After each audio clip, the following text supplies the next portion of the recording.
매주 화요일 저녁 8시에 진행되는 무료 특강 아래의 고정 댓글에서 신청해 주세요. 데일리경제TV 시청자 여러분들 반갑습니다. 박성재 차장입니다. 지금 여러분들과 함께 살펴볼 종목은요, KB금융이라는 종목을 들고 왔습니다. 자, KB금융은 금융 지주회사죠. 은행업부터 본업으로 시작을 해가지고 카드사, 금융 투자, 자산 운용, 부동산 신탁, 또 보험까지, 그러니까 종합적으로 하는 종합 금융 기업이라고 볼 수가 있습니다. 자, 먼저 월봉 차트 흐름을 한번 보고 갈 텐데요. 자, 월봉 차트 흐름 보면은 이게 2024년부터 굉장히 강세 흐름을 이어왔다라는 것을 이렇게 볼 수가 있습니다.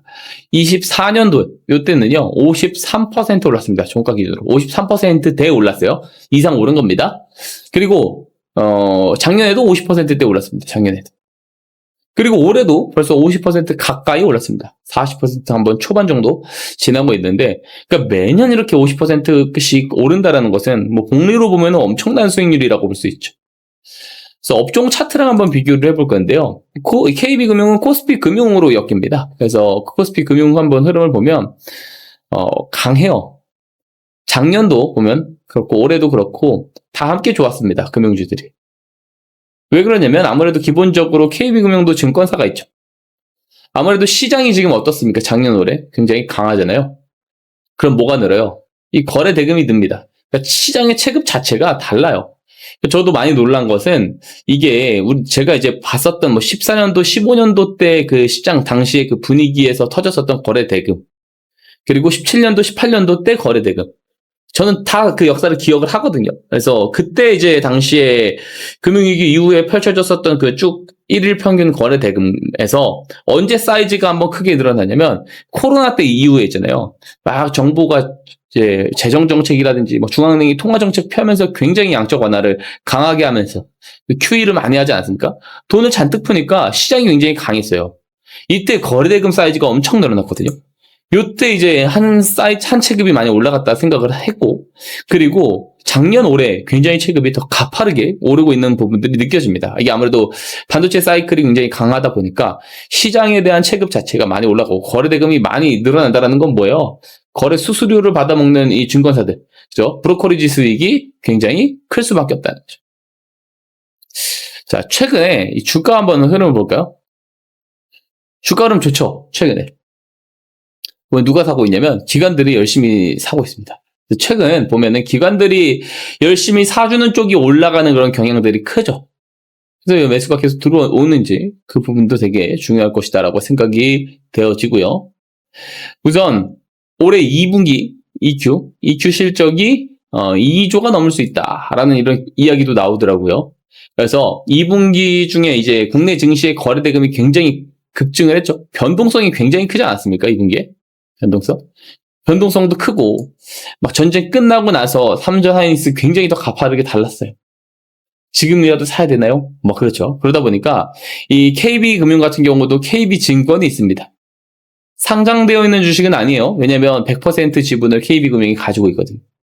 그래서 브로커리지 수익에 대한 부분, 비이자 이익이 클 것이다라는 그런 기대가 있는 거고, 또 시장의 변동성이 확대되면 앞에서도 말씀드렸지만 거래 대금이 늘어나니까 브로커리지 수익도 좋고, 그리고 이를 보유한 KB금융이 그대로 또 반영돼서 좋고, 그런 그림입니다. 또 이제 하반기에 있죠.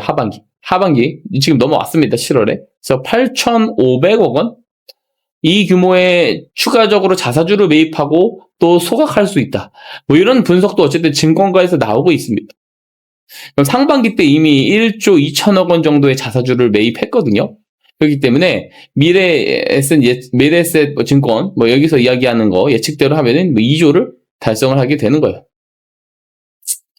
자, 그리고 또 중요한 게 있습니다. 이 CET1 비율이 지금 13.73%라고 하는데요. 이렇게 말하면 어렵죠. 무슨 말이냐면 그 CET1이 뭐냐?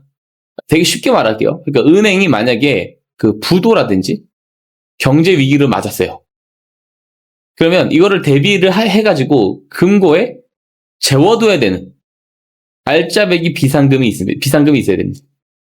이 비상금 비율을 CET1 비율이라고 보시면 됩니다. 그래서 은행이 그 대출을 해놓은 전체 돈이잖아요. 대출의 돈, 전체 사이즈, 이 돈에서 이 빌려온 돈이 아니라 실제로 은행이 진짜 순수하게 쥐고 있는 자산이 뭐냐? 자산. 핵심 자산이 얼마나 됐는지를 나타내는 비율이라고 볼 수가 있는 것이고요. 그러니까 정부가 은행이 망하면 안 되잖아요. 그죠? 은행이 망하면 또 난리가 나니까. 그러면 이제 금고에 이 비상금을 어느 정도 조금 쟁겨놔라. 남겨놓고 장사해라. 이렇게 명확한 선을 기준으로 그어줘요.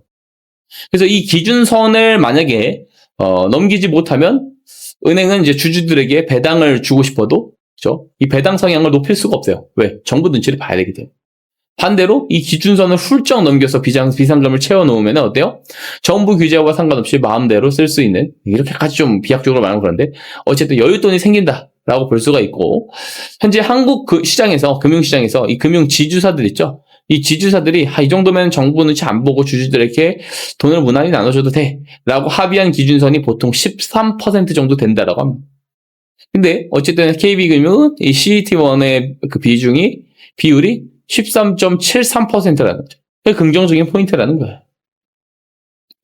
자, 일봉 차트를 한번 볼게요. 보면 사실 이 금융주 쪽이 저는 굉장히 좀 탄탄하다. 라고 보이는 것 같아요. 그러니까 무난히 뭔가 이제 큰 이제 노이즈가 없이 가는 것 같습니다. 물론 그만큼의 어떤 뭐 가파른 급등도 없는 것은 사실인데요. 변동성이 어쨌든 시장에서 나온다고 하더라도 브로커리지 수익은 증권 쪽에서 짱짱하게 들어오고, 그리고 어쨌든 간에 이 밸류업 정책에 대한 수혜도 보는 구조잖아요. 그래서 최근 그 3년의 흐름을 한번 보게 되면은, 그죠? 최근 3년의 흐름 한번 볼게요. 보면은 요 121선이 파란색 곡선이거든요. 이 121선을 짱짱하게 조금 지켜줍니다. 이 최근 2년의 흐름이고, 조금 더 앞당겨 볼까요? 이렇게 해서 보면 121선이 파란색이요. 한번 깨긴 했어요. 노이즈가 있을 때. 근데 그때 제외하고는 121선만 닿아주면은 계속해서 올라가는 반등의 시도가 나오는, 그죠? 물론 이 기술주가 아니다 보니까 단기간에 쭉쭉 치고 가는 게 없어요. 그러다 보니까 단기간 이 121선과 괴리율이 벌려지는 구간들 있죠. 요럴 때는 조금 수익 정리를 하고 121선 조정이 나오거나 혹은 박스권을 돌파하는 그림들 나올 때 있습니다.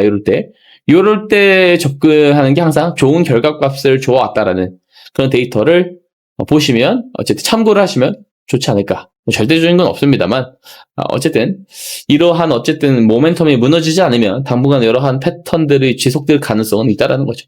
그래서 지금은 사기 좀 부담스럽죠. 단기간 많이 올랐으니까. 다만 조정이 나왔을 때는 또 어느 구간에서 사면 좋을지 이 과거 차트에서 한번 확인을 해볼 수가 있습니다. 물론 과거의 패턴이 앞으로도 반복될 거다라는 이런 경로 의존적 판단은 항상 오류를 불러올 수 있으니까요. 참고만 하시는 것이 좋아 보입니다. KB금융에 대해서 제가 여러 자료들을 기반으로 해가지고 더 디테일한 생각과 전략에 대한 부분들을 특강에서 이야기 드려보려고 합니다.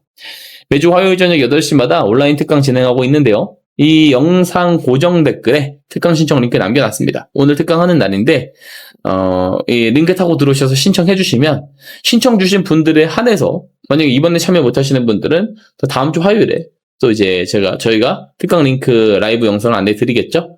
그래서 꼭 신청해 주시길 당부드리고요. 영상 도움 되셨다면 좋아요와 구독 한 번씩 눌러주시고 앞으로도 많은 참여 바라도록 하겠습니다. 감사합니다.